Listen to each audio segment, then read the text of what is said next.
Okay, today I'm going to introduce to you guys how to use the digital SLR in order to photograph your work. So I'm going to show you a couple of different settings on the actual camera.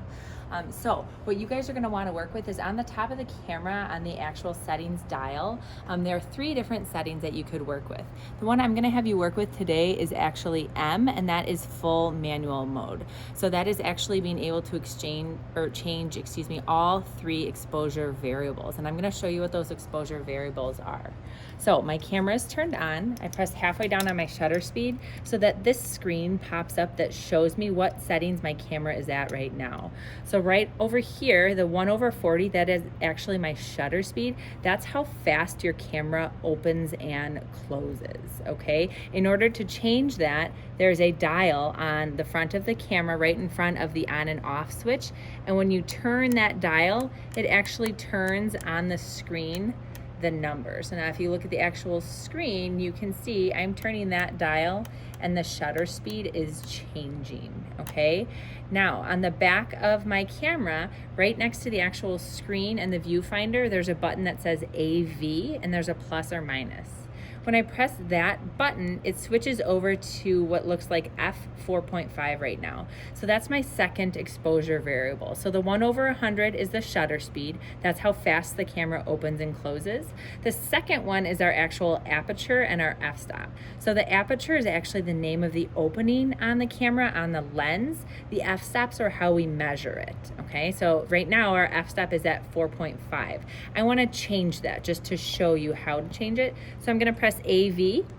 It switches the blue box over to the f-stop, and I'm gonna change the f-stop to a bigger number. When I change it to a bigger number, what that does is it makes the opening much smaller because the f-stops are actually measured in fractions. So it's f/16, so it's actually 1/16. For this though, I'm gonna actually turn it back to 4.5 or 4.5.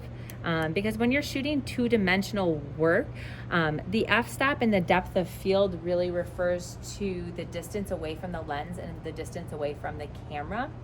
And for two-dimensional work, it's flat. So you can still get a really good amount of detail from working with a big f-stop like 2.8, 4, 4.5, 5.6. Okay, so those are your bigger f-stops. You want a bigger opening because it's gonna allow in more light, okay? Notice I'm working on a tripod as well on purpose so that when we're actually pressing down the shutter, it will not move our camera and that it can be stable in taking our pictures, okay? So I'm gonna press my shutter button again so I can see my screen. So the first exposure variable was shutter speed, and right now my shutter speed is 100. Second one is the f-stop, and my f-stop right now is a 4.5. My third exposure variable, again, exposure variable are different things to actually change the exposure of your image, is my ISO. And actually on the camera on the top, right where the on and off switch is, there's an ISO button. When I press that button, I'm gonna press it right now, it takes me to an ISO screen. So I can actually change my ISO, okay? So what I'm gonna do is I'm gonna put it at 200 right now. What ISO is it actually measures the film speed. So even though we aren't working with film with this camera, all of the settings of a digital SLR mimic the settings on a manual SLR, so something working with film. Everything we do in digital comes from what they used to do with film, okay? So the ISO actually measures the film speed, and that's actually the processing chip's sensitivity to light. So it reads how much light is in the room.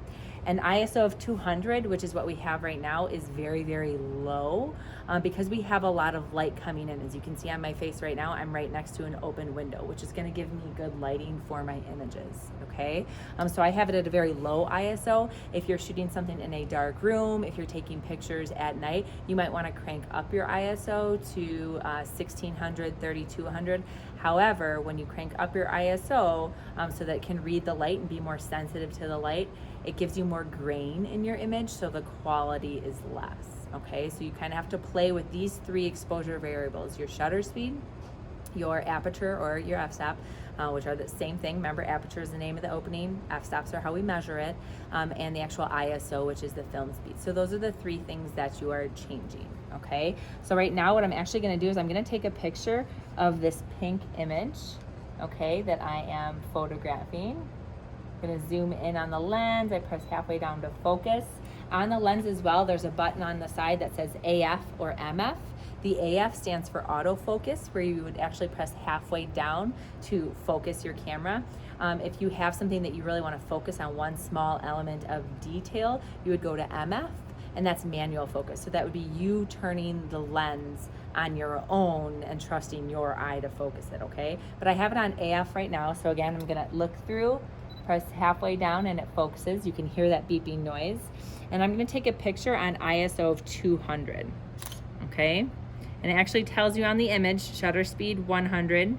If I go back to the play button, shutter speed 100, my f-stop was 4.5. It doesn't tell you the ISO on this screen, but I know from when I took my picture that the ISO was 200, okay? Now just to show you the impact ISO has on it, I'm gonna press the ISO button, and I'm just gonna turn it up to, let's do 1600, okay? I'm gonna take the exact same picture. Shutter speed is the same, f-stop is the same, okay? So I'm gonna press halfway down. Okay, see how much brighter that is? And actually in having our image that much brighter, you can see, okay, shutter speed 100, f-stop 4.5, but I know that my ISO here was 1800, where this one, still shutter speed 100, f-stop 4.5, but here my ISO is 200. So my quality is gonna be better because it wasn't that sensitive to light, because again, I'm sitting by an open window, it's much brighter to light my work. So you can actually put your ISO lower at like a 200 so that you can get more detail in your piece, okay? So that's me working on the M setting, where you actually change all three of those exposure variables, okay? If you're experimenting on the manual mode, which is M, and you're not having success with it, there's two other settings I would suggest that you can use. The first one is AV, and that is called Aperture Priority. So you actually set the aperture. So again, I was saying if you are shooting work, since this is flat, you could go with an aperture of like 4.5.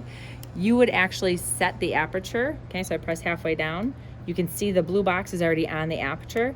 If I wanted at 4.5, I would set it to 4.5. And you notice as I'm scrolling through, I'm setting the aperture and it's changing the shutter speed on its own, okay? So I set the aperture and then the camera auto adjusts the shutter speed, okay?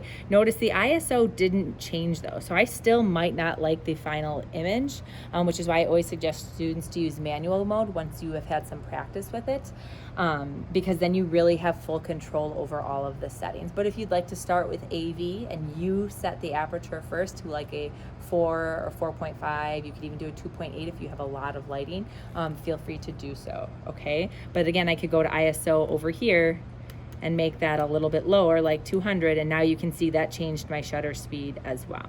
Okay, so that's AV, that's setting the actual aperture. The next one is TV, and that is shutter speed priority, okay? And shutter speed priority is you get to change the shutter speed, and then the camera automatically adjusts the aperture or the f-stops to match accordingly, okay? You're not gonna really need that for what you're doing with photographing two-dimensional work. That might be something really cool to experiment with if you're actually taking photos for resource images for your class. But you're more realistically gonna be working in manual mode or the AV setting. And that is how you actually work with your camera in order to photograph your two-dimensional work.